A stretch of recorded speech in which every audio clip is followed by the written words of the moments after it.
Oh, hello again, everyone. Welcome back. Nice to see you all again, and thank you very much to the one person who came along to see what was going on live, only to discover that the orientation was completely up the Swanee on the live that I tried to do a few minutes ago. That was on Saturday, about half 11ish or something like that. It was another impromptu, but I was going to do a bit with this. So as you can see, since my goldfish needs a new tank, I'm making one.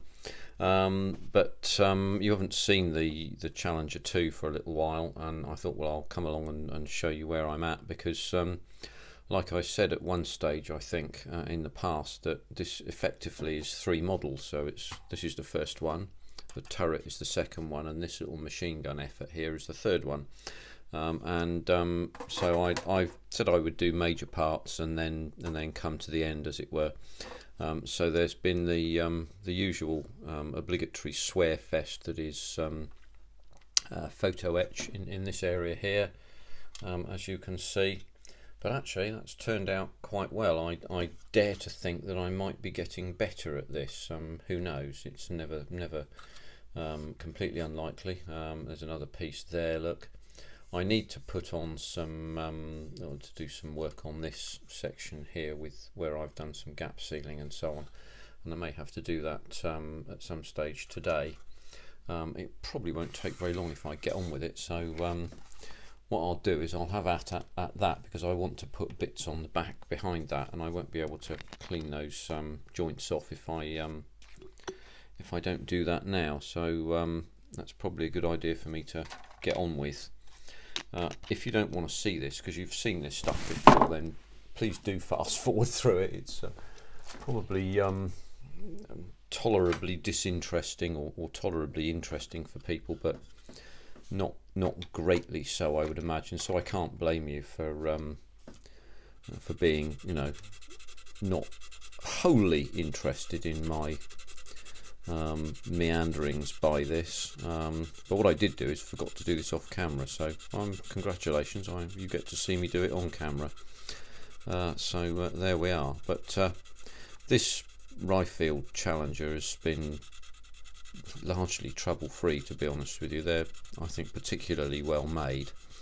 They go together very nicely. It's the first one I've ever bought, but there are some people out there that do quite a lot of these sort of things, and they're really bloody good at them. I can suggest going to see Robert Rim's models. He's something of an expert on the armour, and he does a damn good job on these things, making little bits of extra stuff and so on. But I've kind of assembled this according to Hoyle, which means that it's just out of the box, really. So there we are. Get a bit more of that stuff. So just in case none of you have ever seen this before, I'm sure you have, this is just Mr. Colour Leveling Thinner and Mr. Surfacer.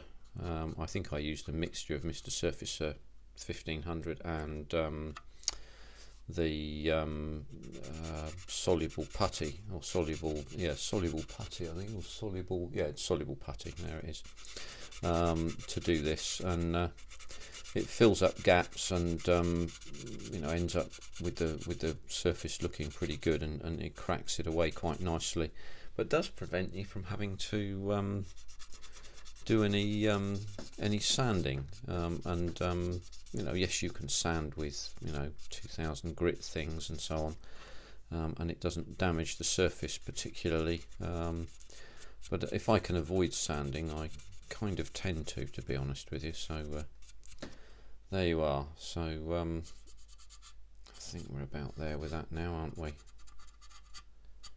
So there we go. So that's that done. Throw that away, and we're back to normal service now. So for all of those of you who've just joined us and avoided the last sort of couple of minutes or so, you missed out on our wonderful time that we had, and now you'll have to look back through, won't you, and see. So what I'm going to do is just crack on putting this bar armour in, and these bits of ERA, explosive reactive armour, for thems as no's, and I'm going to start with this section here, I think, and we'll get those bits together, and whilst they dry then I can put this on, because that will need to go on first because it overlaps the ends so that this piece of bar armour can fit onto it. So instructions are fairly clear on this.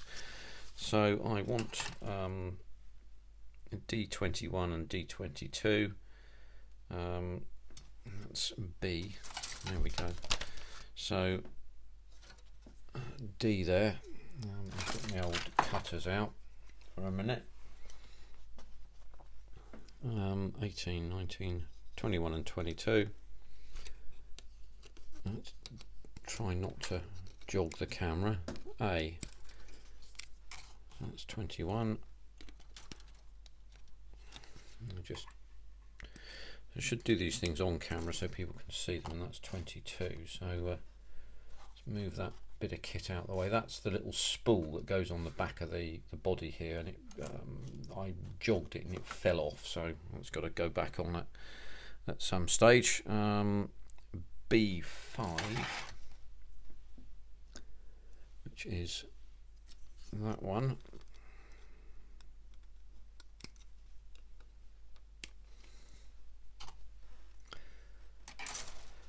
And E34. So let's find the E sprue. I think it's down there. And there are in fact there's one E34 there, and that's it. So I'll just give all this lot a quick clean up, and I'll use my glass files. They're pretty straightforward and make the job fairly easy, and then we don't have to spend a lot of time looking at this. And that's how quick that is. There's the first nib there.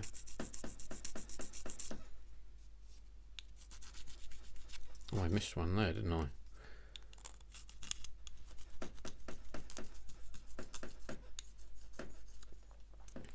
So the good thing about these things is that the movement of the file here feels rough when you're taking a raised surface like a sprue nib off, but as soon as you come down to the level surface and you've leveled it all out, the motion immediately gets smooth. It's a very good tell. So this gives you really very good feel. So you can kind of even hear it actually when it goes. There you go. You probably heard that. The sound of the file changes. So it's a clever way, I think, of operating. There you go. Again, it's smoothed off pretty quickly then. I think we've got everything there.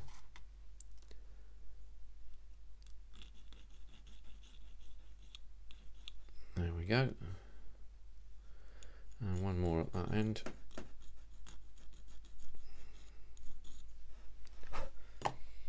And we can then start to look at how this lot fits together.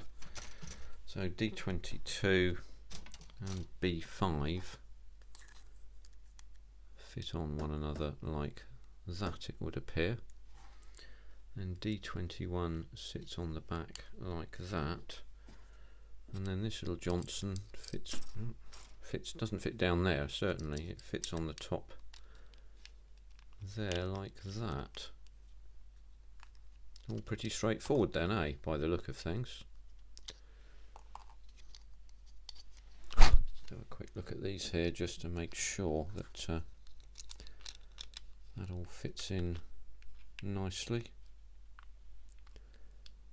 Yeah, that seems to be okay. As you can see, part preparation is pretty minimal with these kits. So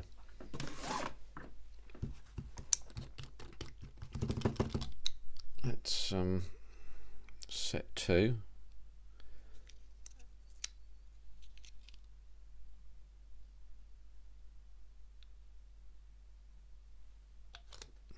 Push that up there.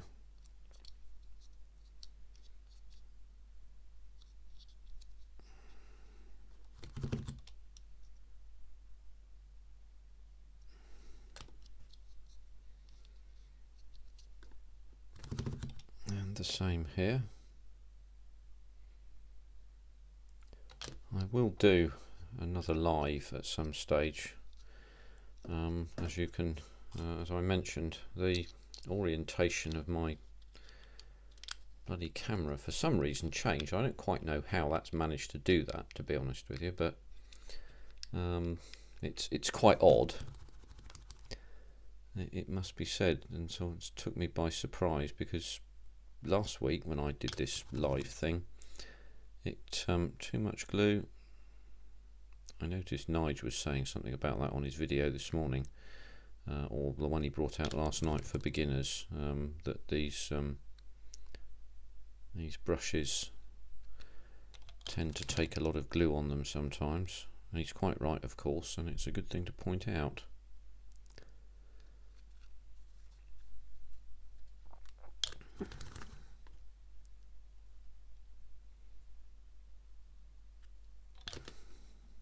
Just going to bear onto that for a minute. I'll use that.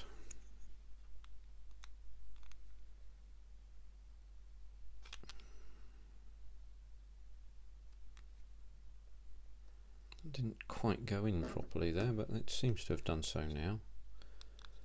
So what I'll do there is I'll just glue up this side and then just bear on that for a short while. I just might need to just change the situation slightly, because I seem to be holding the work further down there, so it's moving off camera rather than being near at hand, which is actually what I ought to be. So let's try it like that, and then you get to see a little bit more of what on earth's going on, rather than having to tolerate me moving the work off camera.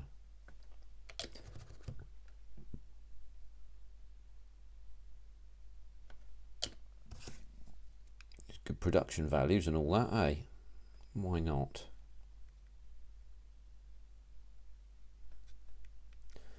So it's a Saturday morning here, as I might have mentioned, and for the last few days the Boltby Spitfire has been floating over the area. It's a two-seater Mark 9, which comes down here to Exeter from wherever it is, up near in Sussex somewhere, I think Boltby is, and does trips out for thems as wants to be entertained, shall we say, by flying a Spitfire or flying in a Spitfire.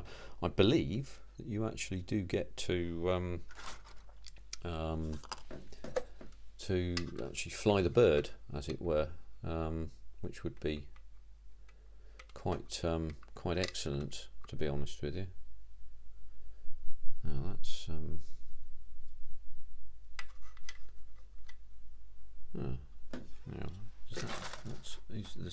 there's a bracket to go on there, so I don't need to worry about anything there. So what we'll do then is, I am doing this correctly. Right, I will. There we go. Open this up and just use some of this glue. Once I run out of extra thin, I may actually transfer the brush from this, because it's rather large. I think you'll agree.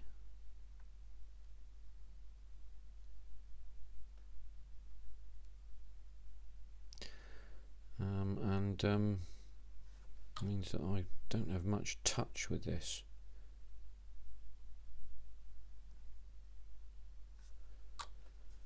Right, what we can then do is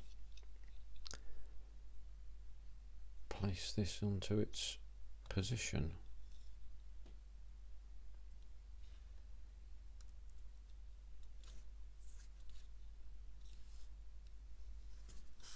Oh, it's not gone in.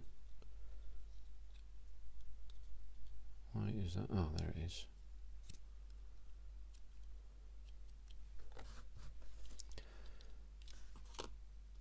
I just push down on that like that for a minute, just so that stays there. Perhaps something to bear on that. Let's use that for a second. That'll be enough weight for now. That's that section done. So as you can see, that section there just sits in there behind some brackets which have to go on, but what we'll do is we'll do D12 first and get that sorted out so that we can start to make this look properly like a bar armour system. So, by the way, when you do build this thing, these aerials here are advised to go on really quite early in the piece, and this is somewhat later. I think I would suggest putting these on, these two pieces here, at the same time as you put that on, because quite shortly afterwards you put that on, and then you stop the chance of bending these. I have bent those several times. It's really not a good idea, I don't think, to be honest with you. So let's put that up out of harm's way for a minute. Get that section cut off there.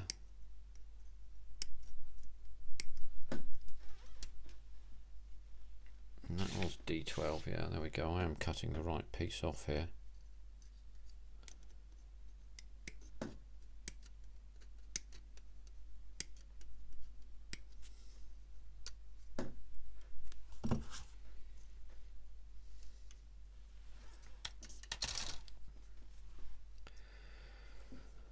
Okay, so here's the sections in here. Just zero in on this so that you can see this. These sections here are where these things glue in, so they don't glue in many places. So we'll just have at them with a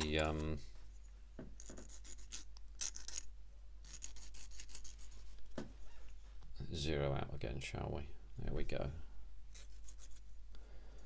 Have at them with a file for a minute, just to. I will have a look at that up close to see if there's any mould lines. There probably are. In fact, I'm going to have a quick look underneath the magnifier at that for a second.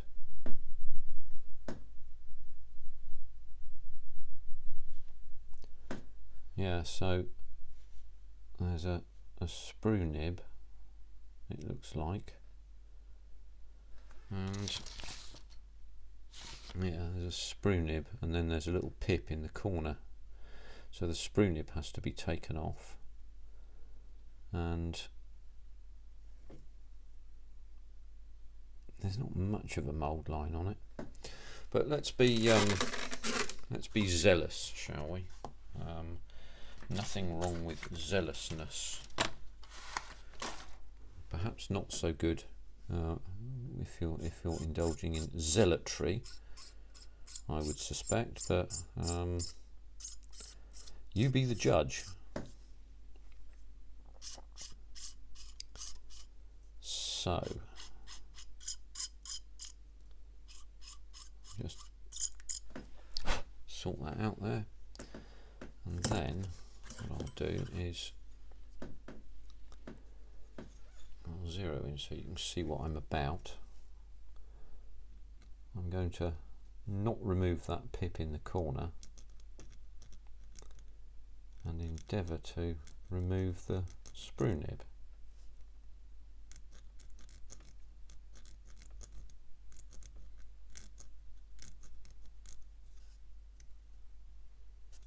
Yeah, it's beginning to go.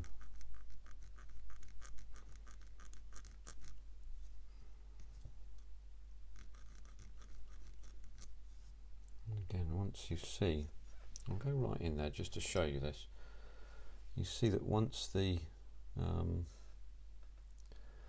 nib has disappeared, the sound this thing makes changes. So it's a big clue that you're in the right area. So let's do that again so that you can see this happening. Let's move those things out of the way. So here we go again.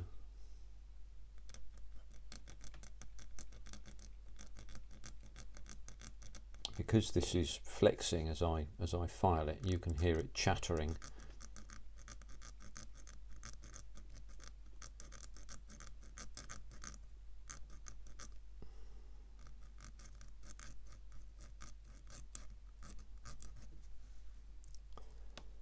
And again, the resistance goes down when you find that you've got the sprue nib off.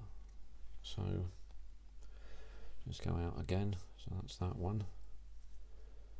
So I'll do the same with this one. Just clean off my hand there.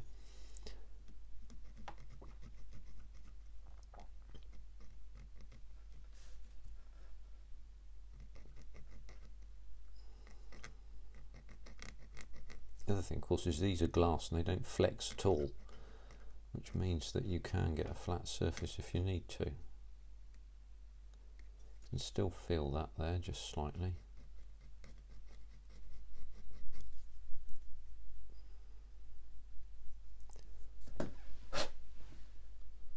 There we go.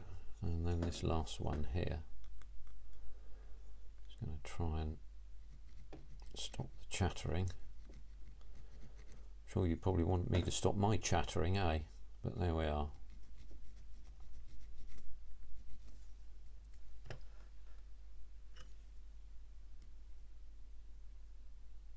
I've slightly overdone that. Let's just pull out a little file here and see if we can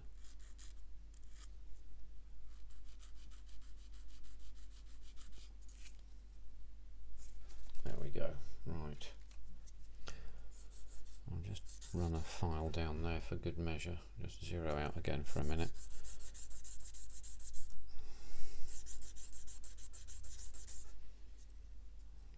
And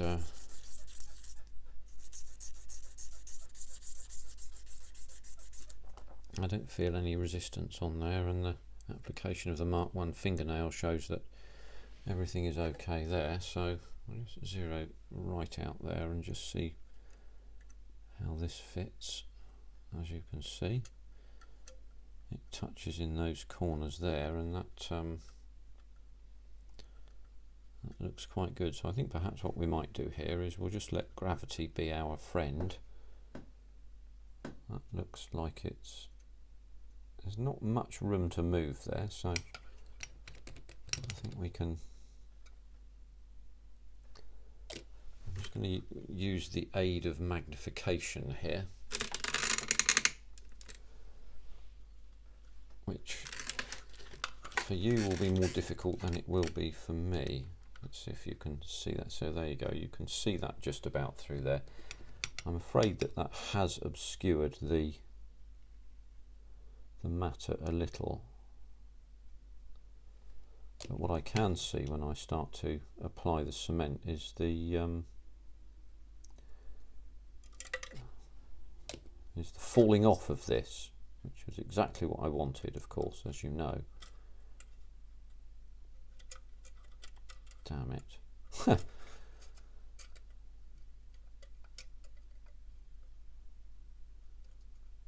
It doesn't feel like it's in the right place there.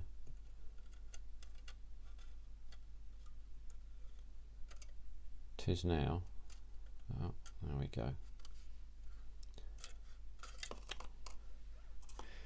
Okay, let's try again. So gently apply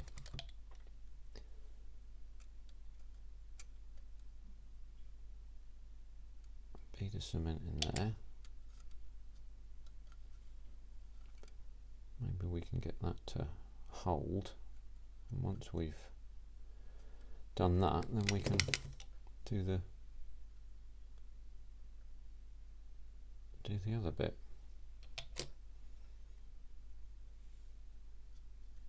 There we go. Let's just move that out the way, and then I can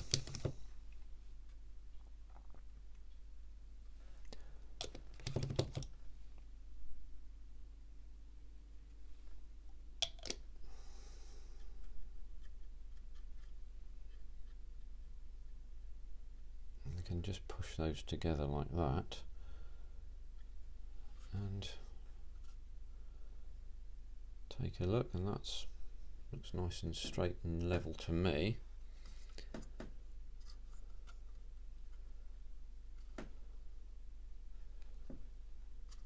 And there you are. So that's that bit done. Slight comedy of errors there, of course, but we got there in the end, and we didn't have to use extra thin quick setting or anything like that. So we want some E parts now.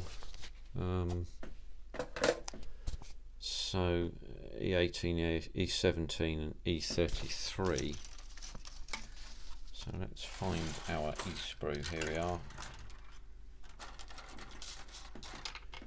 So E18 and E17 are there.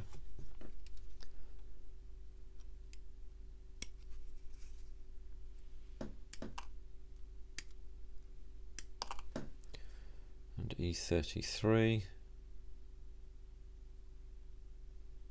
which is that.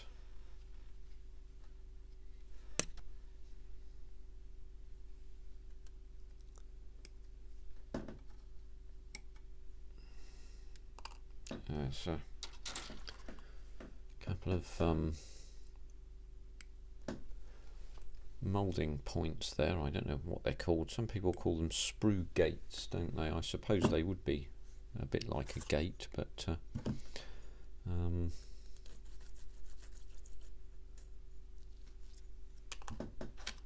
we are. Now I have a thinner one of these, which may help me getting into that little gap there to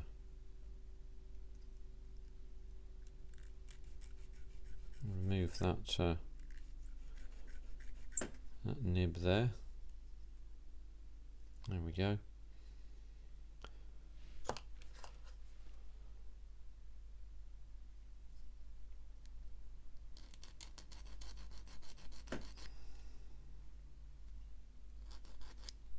And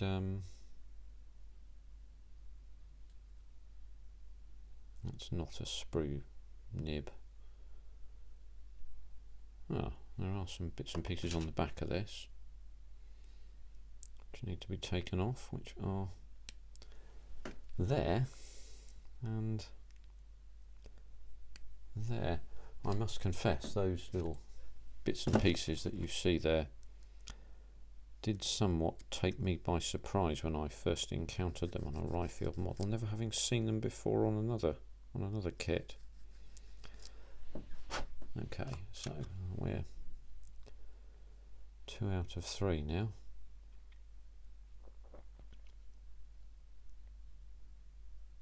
Can't find where the sprue nib is there for that one. Ah, there it is.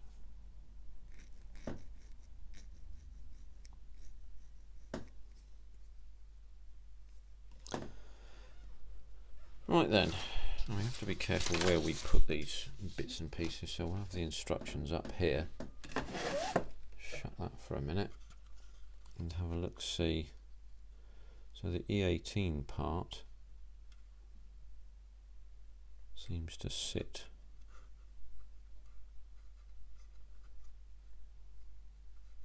up there. Oh, it seems to sit away from the surface there. I wonder if we can actually look at that and see. That would appear to be the case. So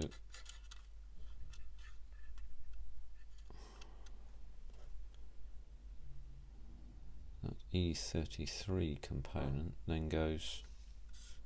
Ooh, hello. You can see what I've not done here. Oh, curses. Where's that gone?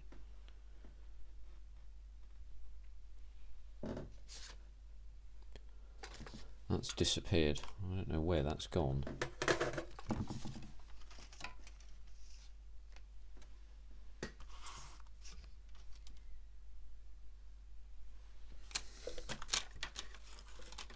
It will have gone.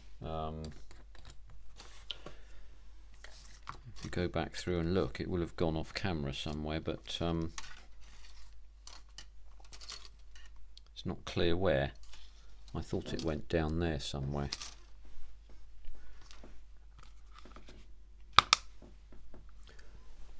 Put that up out the way out there for a minute. No, up there. So this is, yeah, this is an issue. I suspect that may have perhaps gone on the floor somewhere.